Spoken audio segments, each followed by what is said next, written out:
Alright sir, सबसे पहले तो कॉन्ग्रेचुलेशन। हम आपको देख रहे हैं, मतलब पूरे लॉकडाउन के पीरियड में हमने आपको देखा जहाँ पर पूरी दुनिया घर में थी। आप जो है अपना काम बखूबी से कर रहे थे and अभी भी आप कर रहे हैं। तो बताइए सर जो है कि कैसा रहा एक्सपीरियंस। और आज भी हम देख रहे हैं कि आप सॉन्ग रिकॉर्डिंग कर रहे हैं, तो ओवरऑल कैसा रहा सर एक्सपीरियंस सर आज के नंदलाला जी का जो आप गाना कर रहे हैं, बहुत ही खूबसूरत आवाज़ में आपने अभी जो हमने सुना।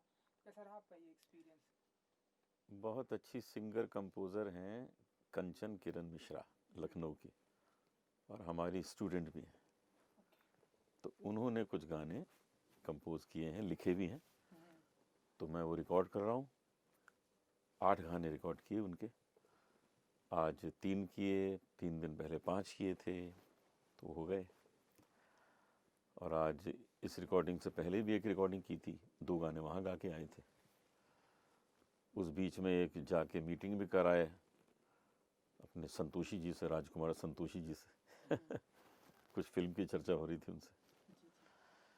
तो मैं तो लॉकडाउन से पहले 2000 लोगों को रोज़ एवरेज गाना सुनाता था बिल्कुल। अपने कॉन्सर्ट्स। हम्म। और लॉकडाउन जब से शुरू हुआ है मैं 3 लाख लोगों को रोज़ सुनाता हूँ। क्या बात। इतने ऑनलाइन कॉन्सर्ट्स में मैं बिजी हूँ। कल मैंने 3 ऑनलाइन कॉन्सर्ट किए, एक कनाडा के लिए, एक ऑस्ट्रेलिया के लिए, एक लंदन के लिए। तो वहाँ हज़ारों लोग जुड़ते हैं, सुनते हैं। तो लॉकडाउन से हमने अपने काम की स्पीड बिल्कुल कम नहीं की, बल्कि रियाज़ खूब किया, प्रैक्टिस खूब की, अपना योगासन बहुत किया, एक्सरसाइज खूब की, अपनी तबीयत हेल्थ भी अच्छी कर ली। ये सारा कुछ हम कर रहे हैं। जी जी। सो सर, लॉकडाउन के दौरान ऐसी कोई नई एक्टिविटीज़ जो आपने सीखी या आप लोगों को बताना चाहें?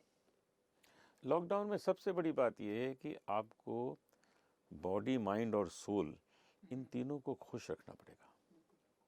अगर आपने सिर्फ जिम में जाके एक्सरसाइज कर ली तो उससे कुछ होता नहीं है, उससे डोले शोले बन जाते हैं, हम्म। लेकिन माइंड संतुलित नहीं होता। जी जी। तो मन को भी संतुलित करना है, आत्मा को प्रसन्न करना है, और हेल्थ भी अच्छी रहे। अगर आपके कमर में दर्द है तो गाना कैसे गाएंगे? तो शरीर में दर्द भी ना हो, शरीर फिट रहे, इसलिए योगा भी होना चाहिए।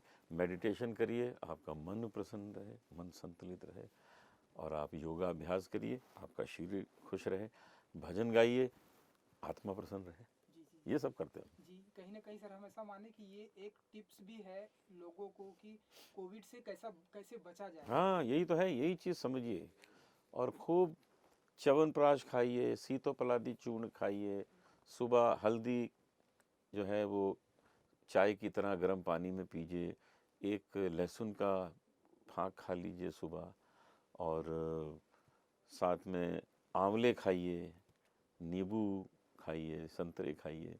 तो बस इम्यूनिटी इतनी तगड़ी हो जाए कि कोरोना का पूरा ख़ानदान आ जाए तो आपको छू ना पाए। छू ना पाए, जी बिल्कुल। एंड सर हम देख रहे हैं क्योंकि आप बैक टू बैक काम कर रहे हैं, तो सर आप अपने घर से ट्रैवलिंग करते हैं, स्टूडियो आते हैं, माइक पर आप जो है गाना गाते हैं, तो कैसे सारे प्रिकॉशन हम लेते हैं यहाँ क्या क्योंकि करते हैं, यहाँ आते हैं ना, पहले तो हाथ में ये सब सैनिटाइजर। सैनिटाइज़र लगाते हैं, उसके बाद हम माइक में लगाते हैं, फिर हम काम शुरू करते हैं। तो यहाँ अगर जर्म है किसी के पहले जिसने गाया पहले हो जिसने गाया तो हो। वो ख़त्म हो जाए। क्या बात है। एंड सर हमने लॉकडाउन के दौरान जहाँ पर आर्टिस्ट सोच रहे थे कि उन्हें कुछ काम मिले, उन्हें कुछ ना कुछ वो करे, हमने देखा लॉकडाउन में आपकी पाताल लोक आई, बहुत ही बेहतरीन वेब सीरीज़ जिसमें एक पॉलिटिशियन का कैरेक्टर आपने किया है, बहुत ही स्ट्रांग है। और उसके बाद अब हम देख रहे हैं कि पंडित दीनदयाल जी के ऊपर जो वो आप कर फिल्म रहे हैं, तो आई, थोड़ा सा अगर आप बताएं कि कैसा रहा पंडित आपका। दीनदयाल उपाध्याय जी के ऊपर फिल्म बनी है। हम्म। और वो मैंने उसमें दीनदयाल उपाध्याय जी जब छोटे थे तो उनका टीचर का रोल किया है। हम्म। कल हम सुनील ग्रोवर के शो में शूटिंग करने जा रहे हैं। ओह। परसों से हमारी और जसलीन की जो फिल्म बन रही है उसकी शूटिंग है। वो मेरी स्टूडेंट है। हम्म। तो रोज़ ही कुछ ना कुछ चल ही रहा है। जी। तो थोड़ा सा सर क्योंकि पंडित दीनदयाल उपाध्याय जी जो है उत्तर पंडित भारत के दीनदयाल बहुत ही उपाध्याय जी तो थे। उत्तर भारत की बहुत बड़ी हाँ, पर्सनालिटी उन्होंने थी। जनसंघ की स्थापना की थी। हम्म। तो जनसंघ से ही तो सब बना है, बीजेपी वहीं से तो सब आई है। जी बिल्कुल। तो हम जब 7-8 साल के थे तब हम पंडित दीनदयाल उपाध्याय जी को मिले थे, उनको भजन सुनाया था। हम भी शाखा में जाते थे, वंदे मातरम गाते थे अटल जी के साथ। खूब बचपन में हम रहे हैं। नानाजी देशमुख जी के साथ रहे, अडवाणी जी को बहुत पहले से जानते हैं, मोदी जी, अमित जी, इन सबसे हमारे बहुत अच्छे संबंध हैं, पीयूष गोयल जी, तो सबसे हमारे बड़े प्यारे संबंध हैं। तो हम तो देश को प्रगति की ओर ले जाना चाहते हैं, बहुत आगे। जी जी। तो सर हमेशा माने कि शूटिंग कंप्लीट हो चुकी है और अब दीनदयाल उपाध्याय तो फिल्म तैयार है, सेंसर भी हो गई, ओके। अब तो वो रिलीज होनी है, जी जी जी। तैयार है। एंड सर इन दिनों जो हम देख रहे हैं सर, हमारे बॉलीवुड का जो हिंदी फिल्म इंडस्ट्री का जो सिनारियो है, आपने तो बहुत ही करीब से देखा है हमारी हिंदी फिल्म इंडस्ट्री को, जिस तरह से सुशांत सिंह राजपूत का केस आया और अब जो है ड्रग्स के ढेरों सारे मामले आ रहे हैं। कैसे देखते हैं सर आप इस जो हमारी हिंदी फिल्म इंडस्ट्री का जो प्रेजेंट टाइम का जो सिनारियो, आप कैसे देखते हैं सर? ड्रग्स की सफाई होनी चाहिए और वो हो रही है, खूब पकड़े जा रहे हैं पेडलर्स, खूब चल रहा है, पूरे देश में चल रहा है। और जहाँ तक भाई भतीजावाद है फिल्म इंडस्ट्री में, मेरे हिसाब से बिल्कुल नहीं है। अगर वो होता तो फिर अमिताभ बच्चन कहाँ से आते, शाहरुख खान कहाँ से आते, अक्षय कुमार कहाँ से आते, अंशुमन कहाँ से आते, राजकुमार राव कहाँ से आते। इसका मतलब है कि ये सब कुछ नहीं है यहाँ। अगर टैलेंट है तो आएंगे। अब देखिए पृथ्वीराज कपूर जी के बच्चों में क्या टैलेंट है कि अभी तक करीना कपूर तक काम कर रही है, चौथी पीढ़ी है। तो ये तो तभी संभव है कि अंदर टैलेंट हो, डीएनए स्ट्रांग हो। और जहाँ नहीं है वहाँ वो लोग आते हैं, फ्लॉप हो जाते हैं, एक दो फिल्में लोग अपने बच्चों के लिए बना देते हैं, फिर रह जाता है। और अगर सिंगर्स में भी देखिए तो मंगेशकर परिवार में और कोई नहीं है। मंगेशकर परिवार ने लता जी, आशा जी, उषा जी, मीना जी सब ने गाया, हृदयनाथ जी, उसके आगे पीढ़ी में कोई नहीं है। किशोर कुमार जी का बेटे को टॉप का सिंगर होना चाहिए था, मुकेश जी के बेटे को रफ़ी साहब के टॉप का होना चाहिए था ना। अगर कुछ वो सब होता जातिवाद और भाई भतीजावाद तो वो तो है ही नहीं क्यों वो नहीं आ पाए, दूसरे आ गए। कुमार शानू कहाँ से आ गए, सोनू निगम कहाँ से आ गए। तो यही है कि टैलेंट है तो आप जम सकते हैं, नहीं तो एक दो बार आपके पिताजी चाचा जी थोड़ा कर देंगे पुश, फिर कुछ नहीं होगा। जी बिल्कुल, ये तो सर आपने बहुत सही बात कही। As an singer, as an भजन सम्राट सारी दुनिया आपको मानती है, तो आप मानते हैं कि सुशांत सिंह राजपूत को आज भी जस्टिस मिलना चाहिए? जस्टिस तो मिल रहा है, अब सब खोज चल रही है, ज़रा खोज हो जाए तो पता लग जाएगा, क्योंकि बहुत अच्छा कलाकार हमने खोया है, इसका हमें बड़ा दुख है। और अभी चल रही है खोज, अभी खोज पूरी थोड़ी हुई है। अभी तो सीबीआई ने कुछ बताया ही नहीं, सीबीआई आए ज़रा जवाब दे, फिर पता लगेगा क्या हुआ। बाकी उसका बलिदान जो है उससे ड्रग्स माफिया सब पकड़े जा रहे हैं, ये हो रहा है। तो सर क्योंकि ड्रग्स के बारे में आपने जो एक सबसे कट टू कट बात की कि ड्रग्स का सफाया हमारी हिंदी फिल्म इंडस्ट्री में, ये सारी बातें तो आज निकल कर सामने आ रही है।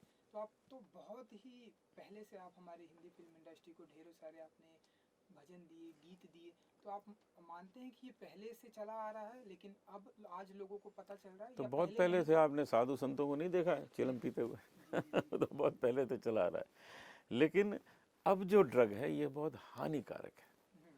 वो इतनी हानिकारक नहीं हुआ करती, जो हुक्का पिया जाता था ना इतना हानिकारक नहीं होता था। लेकिन अभी जो क्या क्या आने लगा है, मुझे तो नाम भी नहीं पता है, वो चीज़ें इंसान को पागल कर देती हैं।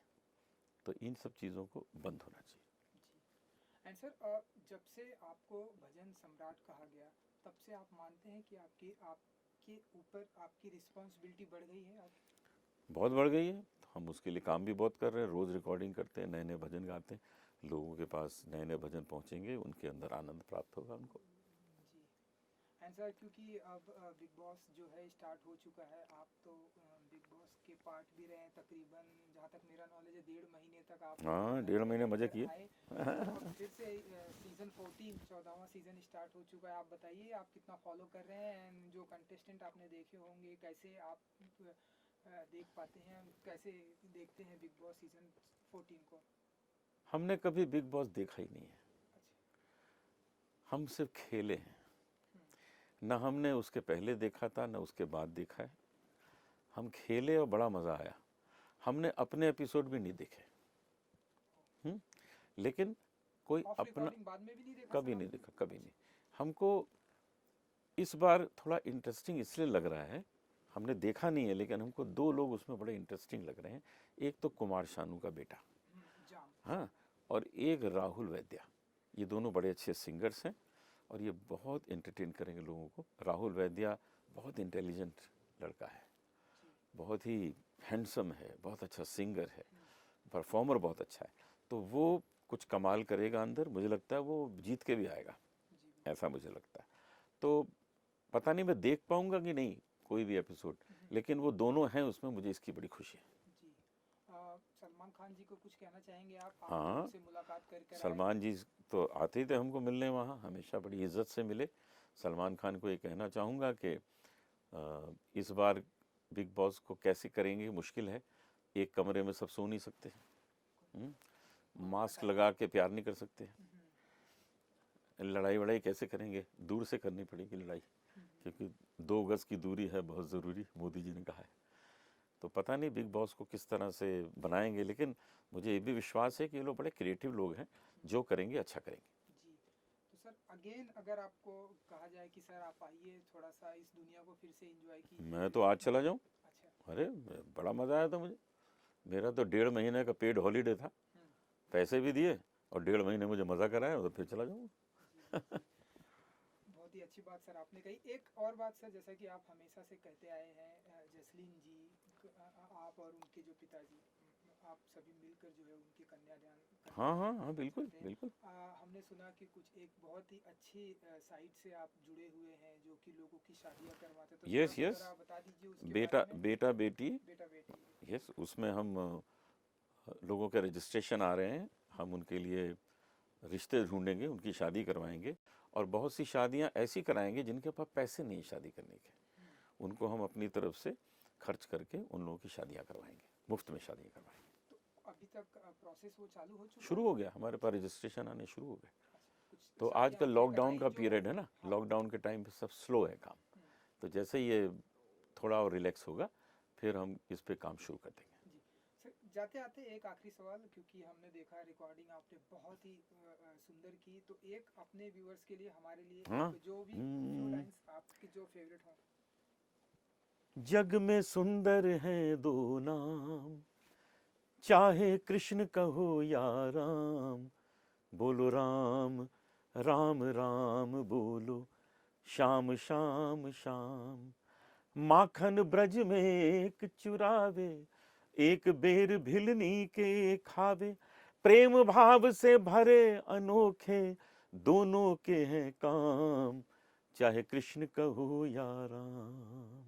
क्या बात, अपने फैंस को कुछ कह दीजिए जो आपके हमेशा बेसब्री से आपके अपकमिंग प्रोजेक्ट और आपके गानों का बेसब्री से इंतजार रहता है उन्हें। हमारे जो फैंस हैं उनको मैं धन्यवाद देना चाहता हूँ, पिछले 50 साल से आप लोग मुझे झेल रहे हैं, थोड़ा और झेल लीजिए। हम आपके सामने नई नई चीज़ें लाते रहेंगे, पेश करते रहेंगे और आपका मनोरंजन करते रहेंगे। सर आई थिंक थोड़ा नहीं और 50 साल, क्योंकि आप 100 साल काम करना चाहते हैं, बिल्कुल ऐसा मैंने करेंगे, सुना है आपके बारे हाँ में। हाँ, हम 50 साल और गाएंगे अभी, बिल्कुल। जी चलिए sir, thank you so much and good luck. Thank you so much. बुला लीजिए साहब।